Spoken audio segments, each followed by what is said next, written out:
কিশোরগঞ্জ সদর হোসেনপুরের ক্যান্ডিডেট হিসাবে, এক আসনের ক্যান্ডিডেট হিসাবে আমি জোর দাবি জানাচ্ছি, এদেশে পিআর পদ্ধতি নির্বাচন হইতে হবে এবং অন্য কোনো পদ্ধতিতে আমরা নির্বাচনে যাব না এবং নির্বাচনে হইতেও দেব না ইনশাআল্লাহ। যারা এই 16 বৎসর এই দেশে মানুষের উপর নির্যাতন চালিয়েছে, তাদের বিচারের প্রয়োজন, সংস্কারের প্রয়োজন এবং এরপরে নির্বাচনের প্রয়োজন।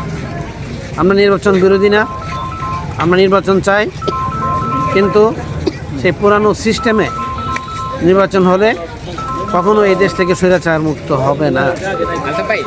কাজেই স্বৈরাচারের সিস্টেমকে পরিবর্তন করতে হবে, অর্থাৎ পুরানো যে পদ্ধতিতে নির্বাচন হচ্ছে অতীতে এই দেশে এই সিস্টেমে নির্বাচন হলে স্বৈরাচার মুক্ত হবে না। নির্বাচন হতে হবে পিআর পদ্ধতিতে। পিআর পদ্ধতিতে নির্বাচন হলেই এদেশের মানুষের ভোটের অধিকার ফিরে পাবে।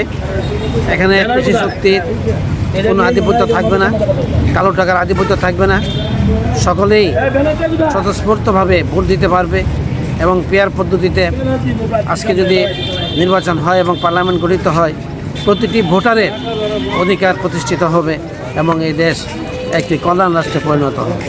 কাজে আমাদের দাবি এবং কিশোরগঞ্জ সদর হোসেনপুরের ক্যান্ডিডেট হিসাবে, এক আসনের ক্যান্ডিডেট হিসাবে আমি জোর দাবি জানাচ্ছি, এদেশে পিআর পদ্ধতি নির্বাচন হইতে হবে এবং অন্য কোনো পদ্ধতিতে আমরা নির্বাচনে যাব না এবং নির্বাচনে হইতেও দেব না ইনশাআল্লাহ। যে ঐক্যমত কমিশন থেকে সিদ্ধান্ত এসেছে, আমরা জানি উচ্চকক্ষে 100 আসনে যে হবে সেটার মধ্যে পিআর পদ্ধতির সিদ্ধান্ত এসেছে। নিম্ন কক্ষে কি হবে নিম্ন কক্ষে যদি না হয় তো উচ্চ কক্ষে হওয়ার তো কোনো সম্ভাবনা নেই। নিম্ন কক্ষে যারা এমপি হবে তারাই তো উচ্চকক্ষের মেম্বার তৈরি করবে। কাজে ওখানে তো পিআর পদ্ধতির কোনো প্রয়োজন নেই। পিআর পদ্ধতি হইতে হবে নিম্ন কক্ষে পিআর পদ্ধতি হলে এখানে সব দল অংশগ্রহণ করবে এবং সব দলই এখানে কী করবে, আসন পাবে এবং তাদের ভোটে যখন উচ্চকক্ষের সদস্য নির্বাচিত হবে তখনই সঠিক জাজমেন্ট হবে, সঠিক মূল্যায়ন হবে এবং উচ্চকক্ষ এবং নিম্নকক্ষ সমান তালেই এই দেশে পার্লামেন্টের ভূমিকা রাখতে পারবে এবং দেশ একটি কর্মরাষ্ট্রে পরিণত। বহুল প্রতীক্ষিত আজকে জুলাই ঘোষণাপত্র বিকাল 5টায় ঘোষিত হবে, আপনার মন্তব্য কী এই বিষয়ে? আমার মন্তব্য যে এদেশের অবশ্যই 24-এর যে গণ অভ্যুত্থান যে উদ্দেশ্যে হয়েছিল, এখানে 24-এর গণ অভ্যুত্থানের দ্বিতীয় স্বাধীনতার যে স্বীকৃতি, প্রথম হলো স্বীকৃতি থাকতে হবে এবং এখানে শুধু একটি ঘোষণাপত্র হলেই হবে না। ঘোষণাপত্র স্বৈরাচারী এরশাদ যখন পতন হয়েছিল তখনও ঘোষণাপত্র হয়েছিল, কিন্তু পরবর্তী সময়ে এই ঘোষণাপত্র কোনো কাজে আসে না। কাজে এই ঘোষণাপত্র হওয়ার সাথে সাথে এটাকে আইনে পরিণত করতে হবে। যদি আইনে পরিণত করে এবং সংবিধানের অন্তর্ভুক্ত হয় তাহলেই এই ঘোষণাপত্র কাজে আসবে, না হয় জনগণের মানুষের কোনো কল্যাণে আসবে না, শুধু ঘোষণাকে সীমাবদ্ধ থাকবে। আজকে স্বৈরাচার পতনের 1 বছর, আপনার অনুভূতিটা কি? শেখ হাসিনা আজকের এই দিনে পালিয়েছিল। যারা মানুষের উপর নির্যাতন করে, যারা মানুষের অধিকারে বিশ্বাস করে না, যারা নিজেদের জন্য কাজ করে, তাদের পতন হবে, অতীতেও হয়েছে এবং এখনও হবে, ভবিষ্যতেও হবে। কাজে আজকের দিনের সবচেয়ে বড় শিক্ষা হওয়া উচিত আমরা যেন আর রাজনীতির নামে কোনো স্বৈরাচারী আচরণ না করি। আগামীতে আপনার হোসেনপুর নিয়ে আপনার পরিকল্পনার যদি একটু বলতেন। আগামীতে হোসেনপুর এবং কিশোরগঞ্জ সদর নিয়ে আমার পরিকল্পনা হলো এখানে এই হোসেনপুর এবং সদরকে সম্পূর্ণ চাঁদামুক্ত, সন্ত্রাসমুক্ত একটি এলাকায় পরিণত করতে হবে এবং এখানে কর্মমুখী শিক্ষা, আমি যেহেতু একজন শিক্ষাবিদ, শিক্ষকতা করে আসছি 35 বছর, আমার কাজই হবে এদেশের মানুষকে, যুব সমাজকে তাদের কর্মমুখী শিক্ষার মাধ্যমে যাতে তারা তাদের কর্মসংস্থান করতে পারে এবং স্বাবলম্বী হতে পারে, এটা হলো আমার সবচেয়ে বড় প্রচেষ্টা থাকবে। আর বিশেষ করে যোগাযোগ ব্যবস্থা, যাতায়াত ব্যবস্থা, এগুলোর উন্নয়ন করতে হবে। আর কিশোরগঞ্জের উপর দিয়ে, শহরের উপর দিয়ে যে নরসুন্দা নদী যেটা প্রবাহিত হয়েছে, এই নরসুন্দা নদীকে নদীকে একটি খালে করতে বিগত স্বৈরাচারী সরকার নদীকে খালে পরিণত করেছিল, আর খালে পরিণত করে এটা দখলদারিত্বের হাতে দিয়ে দিয়েছে। এই নদীকে পুনরুদ্ধার করতে হবে, নাব্য করতে হবে এবং মানুষ যাতে সহজে যাতায়াত করতে পারে এবং এই নদী যাতে এখানে দর্শনীয় হতে পারে, মানুষ যাতে এখানে তাদের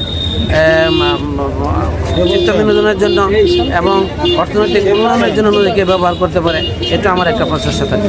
হোসেনপুরের অনেক জায়গায় গত স্বৈরাচার সরকারের আমলে রাস্তাঘাট ভাঙচুর অবস্থায় ফেলে রেখে চলে গেছিল, যার কারণে জনভোগান্তি সাধারণ মানুষের চরম পর্যায়ে পৌঁছেছে এবং সাধারণ মানুষ খুব যাচ্ছে। আপনারা জামাত ইসলামের পক্ষ থেকে এই সকল বিষয়গুলি কীভাবে দেখছেন? অবশ্যই জামাত ইসলামের কাজই হলো জনগণের কল্যাণ করা এবং যাতায়াত যোগাযোগ সব কিছু করা। তবে এগুলো স্থানীয় সরকারের কাজ, এগুলো পার্লামেন্টের সদস্যের কাজ নয়। পার্লামেন্ট সদস্যের কাজ হলো কোরআনের শাসন, কোরআনের আইন তারা প্রণয়ন করবে এবং স্থানীয় সরকারের যারা আছে তাদের সঙ্গে যোগাযোগ করে তাদেরকে কাজ করার সুযোগ করে দিয়ে যাতে কোনো দুর্নীতিমুক্তভাবে সম্পূর্ণ কাজ করতে পারে এই ব্যবস্থা করতে হবে এবং এটা জামাত ইসলামী করবেন ইনশাআল্লাহ। যে জুলাই যোদ্ধাদের উদ্দেশ্যে শেষ বার্তা আপনি কি দিবেন? হোসেনপুরে অনেক জুলাই যোদ্ধা আছে। জুলাই যোদ্ধা যারা আছে তাদেরকে স্বীকৃতি দিতে হবে এবং যারা পঙ্গু আছে তাদের কর্মসংস্থানের ব্যবস্থা করতে হবে। যারা শাহাদাত বরণ করেছে ওই পরিবারগুলোকে যাতে ভবিষ্যতে তারা পুনর্বাসন করার জন্য ব্যবস্থা করতে হবে। আরেকটি বিষয়, হোসেনপুরের গত স্বৈরাচারের আমলে শেখ হাসিনার আমলে গত বছরের 4 আগস্ট রামদা নিয়ে মিছিল করেছিল হোসেনপুরের মাটিতে, এখনও পর্যন্ত তাদেরকে তারা ধরাছোঁয়ার বাইরে। এই বিষয়টা আজকে প্রশাসন থেকে বলছে যে তাদের বিরুদ্ধে এখনও পর্যন্ত কোনো ধরনের মামলা হয়নি, যার কারণে তাদেরকে এখনও ধরা হয়নি। আপনারা জামাত ইসলামের পক্ষ থেকে কি মামলা করবেন, কিংবা 1 বছর হয়ে গেলে এখনও পর্যন্ত কোনো অ্যাকশন নেননি আপনারা? আমরা জামাত ইসলামীর পক্ষ থেকে মামলা করার কোনো পরিকল্পনা আমাদের নেই। এই মামলা করতে হবে সরকারের, যারা অত্যাচার করেছে এবং যারা মানুষকে হত্যা করেছে। সরকারের উচিত ছিল সরকার মামলা করে তাদেরকে উপযুক্ত শাস্তির ব্যবস্থা করা। সরকার ছাড়া যদি আছে কোনো দল যদি এই দায়িত্ব নেয়, তাহলে এই দল তার চাঁদাবাজির জন্য, তার সুবিধার জন্য কি করবে? মামলা করবে এবং চাঁদার বিনিময়ে মামলা করবে, আবার মামলা থেকে অব্যাহতি দিয়ে দেবে। কাজে এই দায়িত্বটা আমার মনে হয় সরকারের উচিত ছিল, কিন্তু আজকে 1 বছর পার হয়ে গিয়েছে, সরকার এই পদক্ষেপ নেয় নাই। এটা তো আমাদের জন্য, এই আন্দোলনের জন্য দুঃখজনক ব্যাপার। আপনার শেষ প্রশ্ন, আপনার হোসেনপুর ভোটারদের উদ্দেশ্যে শেষ বার্তা কী দিবেন? হোসেনপুর ভোটারদের উদ্দেশ্যে আমার শেষ বার্তা হলো, আপনারা আসুন, সত্যের পক্ষে, ন্যায়ের পক্ষে, কোরআনের পক্ষে আপনারা ভোট দেন। আপনারা গত 52 বছর 53 বছর ভোট দিয়েছেন, এই দেশে কোনো পরিবর্তন হয় নাই। যারা এই ভোটের মাধ্যমে ক্ষমতায় গিয়ে অপকর্ম করেছে, সন্ত্রাস করেছে, দুর্নীতি করেছে, চাঁদাবাজি করেছে এবং তারা সম্পদের পাহাড় গড়ে তুলেছে। আপনাদের রায় নিয়ে, আপনাদের ভোটের রায় নিয়ে এই কাজ যারা করবে, এই দায়িত্ব কিন্তু আপনাদেরকে বহন করতে হবে।